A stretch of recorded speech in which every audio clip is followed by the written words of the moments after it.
President Donald Trump, Week in Review, ending March 22, 2025.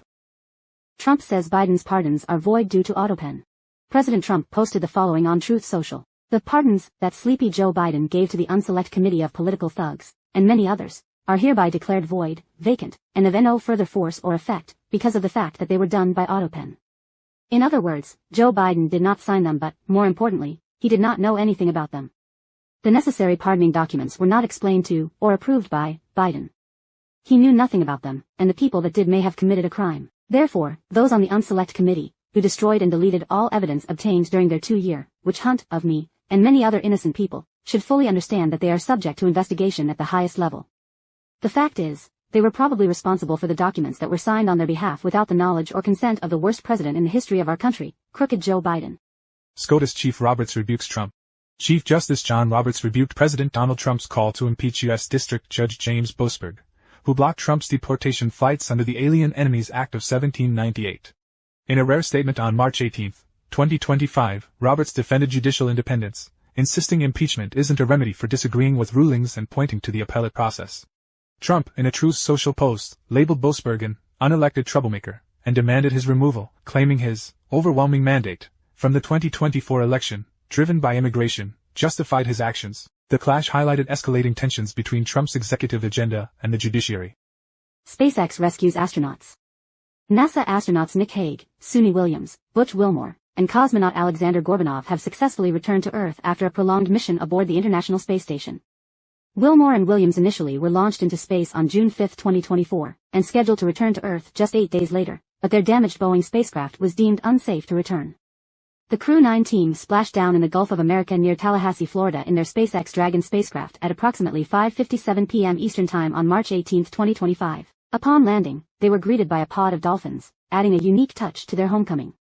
Despite claims from the Biden administration, Wilmore agreed with Elon Musk that Joe Biden had stranded the pair in space by blocking a rescue mission by SpaceX, which was founded by Musk in 2002 with the vision of decreasing the cost of space launches.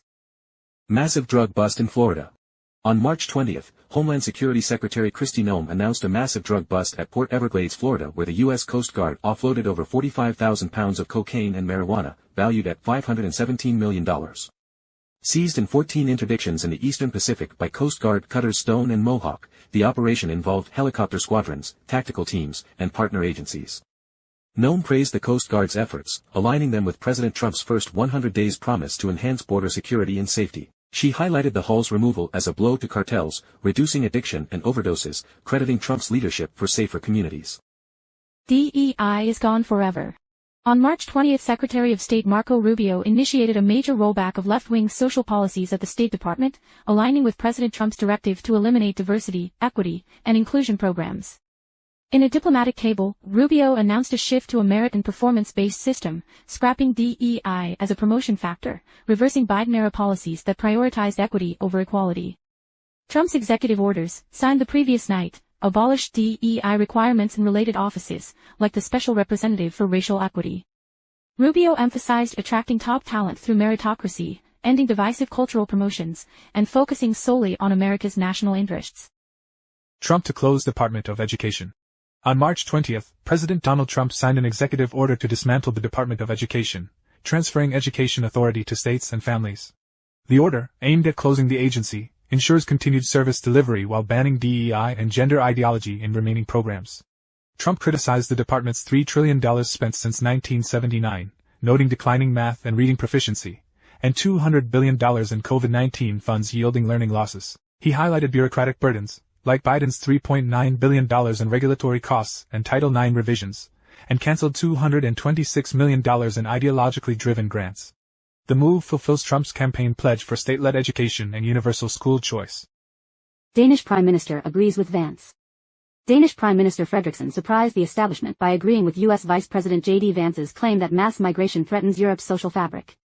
In a Thursday interview, Frederiksen, known for her strict migration stance, echoed Vance's Munich Security Conference speech, where he called migration a more urgent issue than Russia.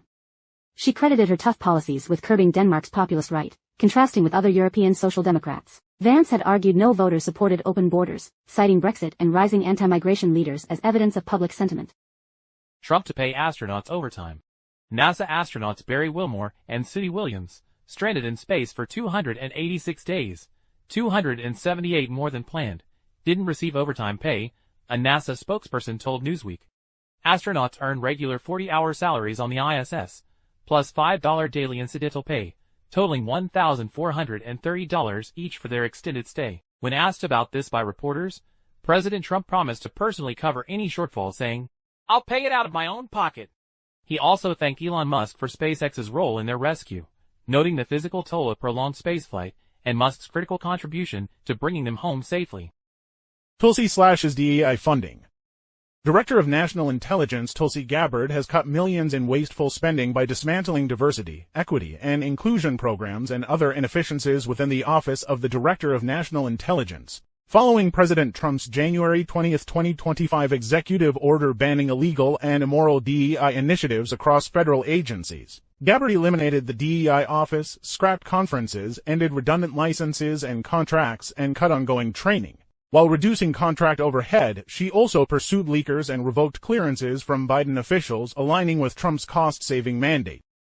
Trump to halt legal status for migrants. The Trump administration is terminating legal status for 532,000 migrants from Cuba, Haiti, Nicaragua, and Venezuela who entered the U.S. via the Biden-era parole program, ending their work permits and deportation protections by April 2025. Launched in 2022 to curb illegal border crossings, the program was paused after Trump took office. The Department of Homeland Security announced the revocation, reversing Biden's expansion of parole and temporary protected status, which a House Judiciary report criticized for lax vetting.